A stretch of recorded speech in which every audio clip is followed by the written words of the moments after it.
Breakers is actually a dream come true for my dad and I, and we did what we had to do in order to open it. And so we've been here for about 9 years, but it hasn't been all, smooth sailing the entire way. Moving into 2020, we were really excited because this was our 6th or 7th year being open. And usually after you get through the first 5 years, again, it's not smooth sailing, but you kind of know what you're doing, or at least you should by then.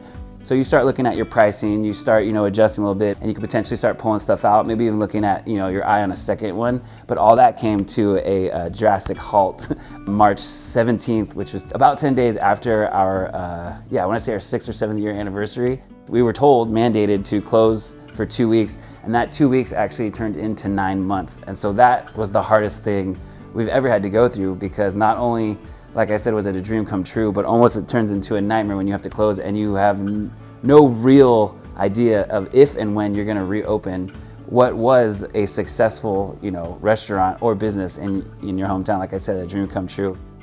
Watching my dad going through having to not only close his restaurant, but now us trying to figure out how to reopen it. I don't recommend anyone ever trying to reopen their restaurant for the second time. It's something I hope that you never have to go through, but it's something that you do and you will survive through. And so we are stronger because of it, but that's only because the hill just kept getting steeper and steeper. And so we're just grateful to still be here, and it wouldn't be without the help of the SBDC kind of helping us along the way. I was really curious about how SBA loans worked and how to, package ourselves in order to, get that loan or figure out financing. Through the SBDC, we were actually able to get 2 or 3 emergency disaster relief grants, and that really saved the day and gave us not only the hope but the confidence. Our whole team, when it's not just me and my dad against the world anymore. Now we kind of have these, these extra hands on deck.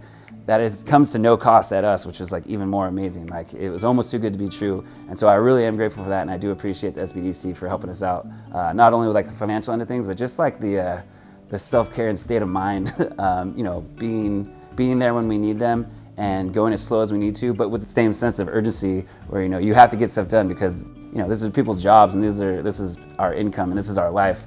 And so not only did they help us get the emergency relief funds, but they also helped us kind of lock everything down here. And so no matter what, we can keep the doors open, keep people employed. And then it's just a matter of how hard we want to, push ourselves to make sure that this continues, for generations to come.